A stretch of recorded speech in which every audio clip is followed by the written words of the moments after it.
आप देख रहे हैं अंबर टाइम्स। देश भर में हथियार सप्लाई करने वाले सिकलीगर गैंग पर एनआईए की दबिश से हड़बड़ी मची हुई है। मध्य प्रदेश से देश भर में हथियारों की सप्लाई के नेक्सस को तोड़ने के लिए छापेमार की खबर सुर्खियों में है। प्रदेश के खरगोन, धार, भिंड, बुरहानपुर, जबलपुर, मुरैना इलाकों में सर्चिंग की गई है। पंजाब, यूपी सहित कई अन्य राज्यों की काउंटर इंटेलिजेंस के इनपुट के बाद मध्य प्रदेश में तलाशी अभियान जारी है। खबर है कि एनआईए की एक टीम मंगलवार सुबह रतलाम भी पहुंचकर ठिकानों का पता लगा रही है, लेकिन टीम के रतलाम पहुंचने की पुष्टि पहले रतलाम पुलिस नहीं कर रही थी। लेकिन रतलाम में एक बार फिर एनआईए की टीम छापेमारी के लिए पहुंची है। पुलिस कप्तान अभिषेक तिवारी ने बताया कि एनआईए को कुछ इनपुट मिले थे, जिसकी तस्दीक के लिए एनआईए के 4 से 5 अधिकारियों की टीम रतलाम पहुंची है, जहां एनआईए की जांच जारी है। रतलाम के पिपलोदा के ग्राम हथनारा में सर्चिंग चल रही है। टीम के साथ पिपलोदा पुलिस के भी साथ होने की खबर है। हथनारा के गजेंद्र सिंह को पूछताछ के लिए पकड़ा है। रतलाम पुलिस लाइन में लाए और पूछताछ की। गजेंद्र सिंह को हाल ही में जिला बदर किया गया था। इस पर कई आपराधिक प्रकरण दर्ज है। सूत्रों से मिली जानकारी के अनुसार सिद्धू मूसेवाला हत्याकांड, अवैध हथियारों की तस्करी और टेरर फंडिंग से जुड़े मामले को लेकर पिपलोदा क्षेत्र में यह कार्रवाई हुई है। शहर से लेकर जिले तक सड़क हादसों का ग्राफ तेजी से बढ़ता जा रहा है। सोमवार शाम से सिर्फ 5 घंटों के भीतर सेलाना विकासखंड में हुए 3 अलग अलग हादसों में 4 लोगों की मौत हो गई है। इन हादसों में 3 लोग जख्मी भी हुए हैं। पहला हादसा शाम करीब 4 बजे एटलेन पर हुआ। डिवाइडर से टकराई बाइक हादसे में एक युवक की मौत हो गई और उसका साथी घायल हो गया। दूसरा हादसा रात करीब 8:30 बजे हुआ, जिसमें मामा के घर से मिलकर एक ही बाइक पर सवार होकर वापस अपने घर लौट रहे 3 चचेरे भाइयों की बाइक ट्रैक्टर से टकरा गई। टक्कर इतनी जोरदार हुई कि बाइक सवार 2 युवकों की घटनास्थल पर ही मौत हो गई, जबकि तीसरे युवक ने अस्पताल आते समय एम्बुलेंस में दम तोड़ दिया।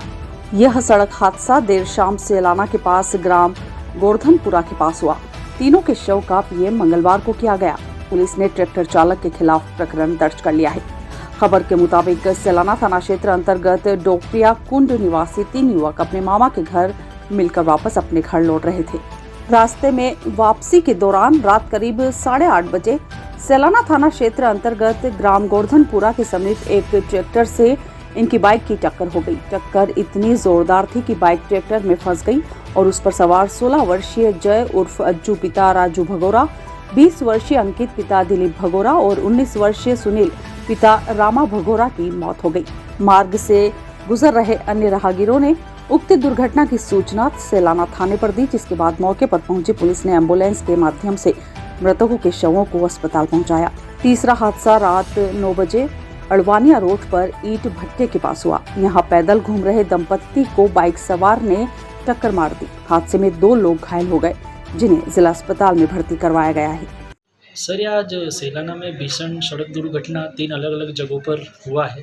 क्या है सर पूरा मामला? कितने घायल और कितने की मौत हुई? आज शाम को करीब 4:30-5 बजे करीब 8 लेन पर एक एक्सीडेंट हुआ था, जिसमें एक बाइक सवार 2 व्यक्ति थे, जो मतलब उनकी गाड़ी अनबैलेंस हुई, जाके वो डिवाइडर पर टकरा गए थे, जिसमें एक व्यक्ति की मृत्यु हुई है और एक घायल है, जिसे जिला चिकित्सालय में भर्ती कराया गया है। इसी प्रकार शाम को करीब रात में करीब 8:30 बजे ग्राम गोवर्धनपुरा के पास में भी एक्सीडेंट हुआ था, जिसमें 3 व्यक्ति थे, एक मोटरसाइकिल पर सवार थे। वो जगह एक ट्रैक्टर से टक्कर हुई है, जिसकी उनकी और ट्रैक्टर की टक्कर से उन तीनों की मृत्यु हो गई है। वहीं स्पॉट पे 2 व्यक्तियों की मृत्यु हुई थी, उनको हॉस्पिटल पहुँचाया, जब तक तीसरे की भी उस एम्बुलेंस में मृत्यु हो गई थी। उसी समय थोड़ी देर बाद ही ये अडवानिया रोड पर ईंट भट्टे के पास में एक एक्सीडेंट हुआ था, जिसमें एक पैदल घूमते दंपति को एक मोटरसाइकिल ने टक्कर मार दी थी, जिसमें दोनों ही घायल हुए हैं, मोटरसाइकिल चालक और जो उनमें दंपति में उनके पति थे, वो भी घायल हुए हैं। उनको इंदौर रतलाम CH अस्पताल रेफर कर दिया है और बाकी जो मोटरसाइकिल वाले तो अभी अस्पताल में एडमिट है। इस प्रकार अभी आज कुल 3 दुर्घटनाओं में 4 व्यक्ति की मृत्यु और 3 लोग घायल हुए हैं, जिनका इलाज चल रहा है। सर, शव का पंचनामा और ये कब बनेगा? शव का जो प्राथमिक इंक्वायरी होती है एफआईआर कर ली गई है उसमें सही में, और जो प्राइमरी जांच होती है कर ली गई है, और बाकी पीएम कल होगा और कल के बाद फिर आगे की जांच कंटिन्यू की जाएगी। अपनी बेटी को जन्म देने के बाद मां उसे अपने आंचल में खिला भी नहीं सकी थी कि मां की 6 महीने बाद ही मौत हो गई। अपनी मासूम बेटी की परवरिश पिता को करना चाहिए थी, लेकिन पिता भी पत्नी की मौत के बाद दूसरी औरत के साथ चला गया। अब मासूम बेटी की परवाह कौन करता। दादी ने जैसे तैसे पालन पोषण किया, लेकिन दादी भी पढ़ाई का खर्च उठाने में अक्षम रही। लेकिन बेटी पढ़ना चाहती थी तो मंगलवार को पत्र लिखकर दादी के साथ कलेक्टर के पास जा पहुंची। कलेक्टर नरेंद्र कुमार सूर्यवंशी की संवेदना बेटी को देखकर जाग गई और तत्काल अधिकारियों को स्कूल में एडमिशन करने के निर्देश दे दिए। अधिकारी मासूम बेटी मीनाक्षी शर्मा को लेकर गांधीनगर स्थित एक निजी स्कूल में लेकर पहुंचे। इसी बीच स्वयं कलेक्टर भी स्कूल पहुंच गए। लॉकडाउन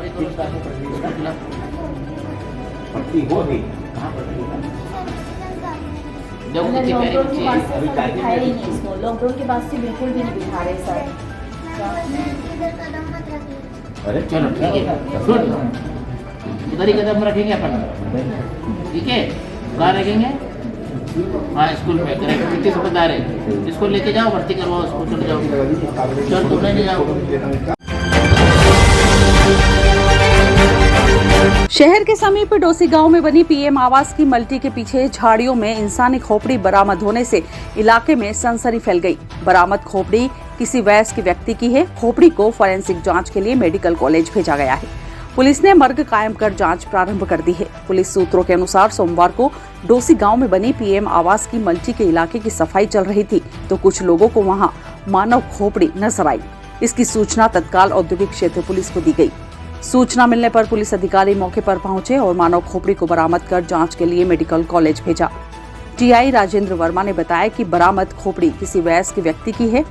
मौके से केवल खोपड़ी मिली है, शेष कंकाल नहीं मिला है। फॉरेंसिक जांच के बाद ही स्पष्ट हो सकेगा कि खोपड़ी किसी पुरुष की है या महिला की और मृतक की आयु क्या है।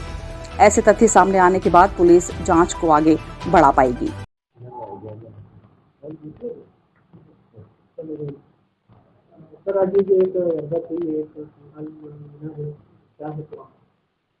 ये देखिए, आज लगभग 12 बजे दिन की बात है। जो प्रधानमंत्री आवास योजना के तहत डोसी गांव में गरीबों को फ्लैट आवंटित हुए हैं, उस मल्टी के पीछे नगर निगम की एक गाड़ी कचरा संग्रह के लिए गई हुई थी और वहां पर एक कचरे का ढेर लगा था, उसको भर रहे थे। कचरा भरते समय उन्हें नीचे एक मानव कंकाल खोपड़ी दिखाई दी और इसको वहाँ रहने वाले 2-3 लोगों ने भी देखा, फिर पुलिस को सूचना दी। हमने वहाँ जाके मौके पर देखा तो एक खोपड़ी जिसमें नीचे का जो हिस्सा है वो गायब था और लगभग 20 से 25 साल उम्र या 30 साल की उम्र की लगभग वो खोपड़ी लग रही है। काफ़ी पुरानी खोपड़ी है, तो उसमें मर्ग कायम किया है और उस खोपड़ी का पीएम करवाया गया है। सर कंकाल के कुछ और भी कुछ अवशेष हैं? नहीं, असल में आसपास की ज़मीन वहाँ पे तलाश की गई तो ऐसा लग रहा है कि पूर्व में हुई खुदाई के कारण या तो वो निकला हो और वहाँ पे कचरे के साथ में वो पड़ा रहा हो, या फिर वहाँ बाजू से रेलवे ट्रैक भी निकली है। कभी कोई वारदात हुई हो और वो जानवर द्वारा इधर उधर ले गए हों और वो कुत्ते द्वारा या किसी और अन्य जानवर द्वारा वहाँ लाके पटक दी गई हो, ऐसा कितना पुराना लगता है? देखिए, एग्जैक्ट तो वो पीएम के बाद ही होगा क्लियर, लेकिन अगर बॉडी दफना भी दी गई तो वो लगभग 2 से 3 महीने पुराना लग रहा है। तो पुलिस की गिरफ्तारी में हॉस्पिटल की अगर पुलिस ने गिरफ्तार नहीं, इस तरह का कोई देखिए, इस तरह की कोई गुमशुदगी भी हमारे यहाँ नहीं है जिस पर इस तरह का डाउट हो कि उसकी किसी परिस्थिति में डेथ हो गई हो। ना किसी प्रकार की कोई शंका अभी किसी ने व्यक्त की है, ना पूछताछ में आसपास से ऐसे कोई तथ्य आए हैं कि किसी वारदात की ओर इंगित करते हैं। पुलिस सबसे पहले तो उस खोपड़ी की उम्र निकलवाएगी और ये महिला की खोपड़ी है कि पुरुष की खोपड़ी है ये निकलवाएगी। फिर हमारे थाने में और आसपास के समस्त थानों में सूचना दी जाएगी कि कहीं से कोई व्यक्ति, महिला या पुरुष मृत तो नहीं है इस उम्र का। फिर उससे उसका डीएनए मैच करवाया जाएगा उसके परिवार से। इस तरह से पता की जाएगी। चुस्त और सतर्क रहने का दावा करने वाली पुलिस के दावों को बदमाशों ने नाकारा साबित कर दिया। आधा दर्जन वाहनों में तस्करों के आने की सूचना मिलते ही पुलिस दल ने तस्करों को घेरने की आधी रात प्लानिंग की और मौके पर निकल गए। 4 लेन पर जमकर सायरन गूंजते रहे, लाल पीली नीली बत्ती चमकती रही। पुलिस की सूचना पर आसपास की पुलिस भी सक्रिय हुई। पुलिस ने घेराबंदी की। आखिरकार कबड्डी खेल की तर्ज पर तस्करों की तेज रफ्तार गाड़ी ITI के वाहन को आगे से टक्कर मारकर तेजी से निकल गई। रविवार रात तस्करों की गाड़ियों ने पुलिस कम्युनिकेशन अलर्टनेस को शून्य साबित कर फरार होने की घटना है। 4 लेन पर सेजावता फंटे और नामली के बीच पुलिस से दोनों तरफ से घिरने के बाद भी तस्करों की गाड़ियां नहीं रोकी जा सकी। TI की गाड़ी को टक्कर मार तस्कर भाग गए। गाड़ी का अगला टायर बस्ट होने के बाद भी TI 2 किलोमीटर तक तस्करों का पीछा करते रहे, लेकिन तस्कर चिकलिया बिलपांग टोल का बैरियर तोड़कर भाग गए। मामले की जानकारी देते हुए पुलिस अधीक्षक अभिषेक तिवारी ने बताया। सर, कल रात को पुलिस चेकिंग के दौरान जो है कुछ वाहन को क्षतिग्रस्त हुए हैं आपके, क्या पूरा घटनाक्रम है? कल रात में गश्त के दौरान रतलाम में IA थाना क्षेत्र में एक सूचना प्राप्त हुई थी कि 4 लेन से कुछ गाड़ियां जो हैं संदिग्ध रूप से जा रही हैं। तत्काल थाना प्रभारी रतलाम औद्योगिक क्षेत्र वहां पर पहुंचे और थाने के फोर्स के साथ एवं गश्त में मौजूद फोर्स के साथ 4 लेन को उन्होंने ब्लॉक किया और चेकिंग शुरू की थी। कुछ संदिग्ध गाड़ियां सामने से आती हुई जब दिखी और पुलिस की चेकिंग देखकर उन्होंने वापस गाड़ी मोड़कर जाने लगे, तो तत्काल नामली पुलिस को भी आगाह करते हुए दूसरी तरफ से भी ब्लॉकिंग कराई गई थी। दोनों तरफ से घिरा हुआ देख के गाड़ियां आसपास के किसी क्षेत्र में अंधेरे का फ़ायदा उठा के थोड़ी देर छुप गई थी और पुलिस की गाड़ी जब वहां पर पेट्रोलिंग करते हुए उनको ढूंढ रही थी, तब यकायक जब वो गाड़ियाँ क्रॉस हुई तो IA थाना क्षेत्र की जो थाना मोबाइल के माध्यम से थाना प्रभारी एवं उनके साथ के बल ने उनको रोकने का प्रयास किया, साइड में करने का प्रयास किया, परंतु एक गाड़ी जो है पुलिस की गाड़ी को से हल्का टकराते हुए और तेज़ी से आगे निकल गई। इसमें पुलिस के वाहन का जो टायर है वो बस्ट हुआ और इस कारण से वो आगे पीछे नहीं कर पाए। आगे के भी जो हमारे टोल नाके हैं, अन्य जो जगह हैं जहाँ पे CCTV कैमरेज हैं, उन सभी की CCTV कैमराज के आधार पे और अन्य जो सूत्र हमको मिले हुए हैं उनके आधार पे इसमें तस्दीक की जा रही है और शीघ्र ही इन सभी गाड़ियों का जो उसमें कौन तत्व थे, कौन असामाजिक तत्व या किस तरह की वारदात करने का इरादा रखकर कार्रवाई कर रहे थे, उन सभी का पता लगाकर शीघ्र ही अग्रिम कार्रवाई से आपको अवगत कराएंगे। सर, बताया गया कि कुछ आपने नाकाबंदी की थी वो भी तोड़ी गई है, कुछ टोल पे भी नुकसान हुआ है। नाकाबंदी जो पुलिस ने कराई थी वो नहीं तोड़ी गई है। उसके नाकाबंदी के दौरान जो वाहनों को रोककर ब्लॉकेज किया गया था उसको देख के वापस पलट के भागे। हालांकि जैसा मैंने कहा कि पुलिस का एक वाहन पंचर जरूर हुआ, टायर बस्ट हुआ। आगे जाके जो टोल नाका है वहाँ ना रुकते हुए ये उसमें से एक बैरिकेड को धक्का मारते हुए निकल के भागे। सर, प्रारंभिक रूप से क्या लग रहा है कि कौन लोग हो सकते हैं? इसमें जो संभावना है कि पिछले कुछ दिनों में यहाँ पर कुछ अवैध जो चीज़ें हैं उनकी तस्करी के मामले सामने आए हैं। NDPS के भी कई मामले हम लोगों ने पकड़े हैं, शराब माफिया के पे भी कार्रवाई हुई है और साथ में गौवंश की तस्करी पे भी कार्रवाई हुई है। इन तीनों में से ही किसी गिरोह का इसमें हाथ लग रहा है और जल्द ही इसमें पता लगाकर उन आरोपियों पर कार्रवाई की जाएगी। महाशिवरात्रि पर्व पर सभी शिव मंदिरों में श्रद्धालुओं का जमघट लगा रहा। बड़ी संख्या में शिव भक्त शिव मंदिर पहुंचे, लेकिन रतलाम के बिलपांग एक ऐसा शिव मंदिर है जहां महाशिवरात्रि से ज्यादा भीड़ 2 दिन बाद होती है। यहां महाशिवरात्रि के 2 दिन बाद श्रद्धालुओं का ऐसा जमावड़ा होता है कि भारी पुलिस बंदोबस्त के अलावा यातायात व वाहनों की पार्किंग के लिए भी बड़ी व्यवस्था प्रशासन को करना पड़ती है। बिलपांग के शिव मंदिर विरूपाक्ष महादेव पर महाशिवरात्रि के 2 दिन बाद हवन पूर्णाहुति कर एक विशेष खीर का प्रसाद महिलाओं को वितरित किया जाता है। मान्यता है कि यहाँ का प्रसाद पाने के बाद महिलाओं को संतान प्राप्ति होती है। इसके अलावा नवविवाहित महिलाएं भी भगवान शिव के इस खास प्रसादी को ग्रहण कर स्वस्थ संतान प्राप्ति का आशीर्वाद लेती हैं। इस प्रसादी को ग्रहण करने विरूपाक्ष महादेव मंदिर पर खास तौर पर महिलाओं का तांता लगता है और न सिर्फ मध्य प्रदेश बल्कि अन्य प्रदेश व विशेषकर शिव भक्त व संतान प्राप्ति के लिए बड़ी संख्या में महिलाएं इस मंदिर पर खीर का प्रसाद लेने पहुंचती हैं। यह प्रसाद भी भगवान शिव के विशेष आशीर्वाद के लिए हवन की अग्नि पर तैयार किया जाता है। 5 दिन के इस हवन की शुरुआत महाशिवरात्रि के पहले होती है और महाशिवरात्रि के 2 दिन बाद इस हवन की पूर्णाहुति होती है। हवन के दौरान एक लाल कपड़े में बंधे कलश को हवन कुंड के ऊपर बांधकर उसमें खीर का प्रसाद तैयार किया जाता है। मंत्रोच्चार के साथ अग्नि में आहुतियां दी जाती है और इसी हवन की अग्नि में तपकर यह प्रसाद तैयार होता है। USA से आई विदेशी महिला दिशा कौर ने बताया। क्या नाम है? मेरा कंप्लीट माय नेम इज़ दिशा नरेश कौर। मैं यूएस में रहती हूँ, शार्लेट नॉर्थ कैरोलिना, और मैं पीआर आई हुई हूँ। मेरी जो मम्मी हैं वो इंदौर में रहते हैं, और भाभी के थ्रू मुझे पता चला कि यहाँ का जो प्रसाद मिलता है वो जिनको बेबीज़ नहीं हो रहे हैं उनके लिए बेनिफिशियल होता है। हम लोगों के पास 2-3 एग्जांपल ऑलरेडी हैं जिन्होंने यहाँ का प्रसाद लिया, खाया और उनको बेबी हुए। तो मैं अपनी भाभी के साथ आई हूँ।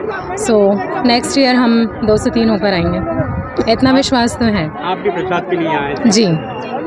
कैसा लगा आपको मंदिर के बारे में? मंदिर बहुत सुंदर है। मैंने तो फर्स्ट टाइम देखा, मुझे पता नहीं था कि इतना सुंदर मंदिर है, और ये शायद 1000 साल पुराना है, राइट? सो मंदिर भी बहुत सुंदर है, और यहाँ पे जो मैनेजमेंट है that is also good. Indore और सांवेर से पहुंचे भक्तों ने बताया, कहाँ से आए आप? क्या कुछ सुना था यहाँ के बारे में? किस तरह से मनोकामना पूरी हुई आपकी? पहले कभी आए? मैं सांवेर से हूँ, और मुझे 6 साल की गुड़िया हो गई थी। उसके बाद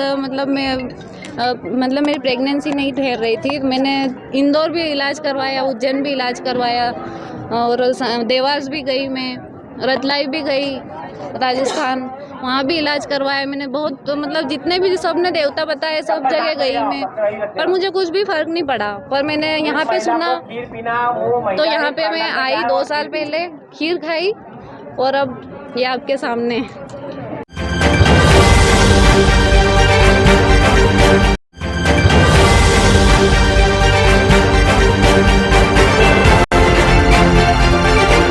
आप देख रहे हैं अंबर टाइम्स। अरे अंकल, वेलकम, आइए ना। हाँ बेटा। आइए भाई साहब, कैसे हैं? बस ठीक। बैठिए। थोड़ा परेशान हूँ। अरे क्या परेशानी है? पिछले 25 दिनों से लोन के लिए घूम रहा हूँ। 25-30 हजार रुपए मेरे खर्च हो गए। कभी लीगल इशू, कभी सिविल रिजेक्ट, कभी वैल्यूएशन रिजेक्ट। 70,000 की सैलरी होने के बाद भी मुझे लोन नहीं मिला। चिंता ना करें भाई साहब, आपने कॉर्पोरेट फाइनेंशियल सर्विसेज का नाम सुना है? हमारा तो बिना किसी परेशानी के परसों ही लोन सैंक्शन कराया है इन्होंने। चाहे होम लोन हो, मोर्गेज लोन हो, कार लोन हो या ओडी लोन हो, किसी भी प्रकार का लोन हो, all over MP best service provider. Corporate financial services आपको आसानी से लोन प्रोवाइड करवाती है। सच में? जी हाँ, ये 108 बैंक्स और एनबीएफसी के पार्टनर्स हैं। अरे दीदी, हमें तो 2 दिन में ही लोन मिल गया था। अरे हाँ, 48 घंटे में लोन प्रोवाइड कराने की गारंटी भी इन्हीं। अरे वाह, वैसे क्या नाम बताया आपने? Corporate financial services. चाहिए 5 लाख या 500 करोड़ का लोन, मिलेगा हर तरह का convenience at corporate financial services. अरे मैडम, आज मैं बहुत खुश हूँ। मेरा लोन तो 48 घंटे के पहले ही सैंक्शन हो गया है। क्या बात है, बधाई हो भाई साहब। अधिक जानकारी के लिए संपर्क करें। KFS corporate office 21 Kothari market, Arvind Raj stationery shop के पास, 232 रतलाम। Phone number 07412356268 6263791851।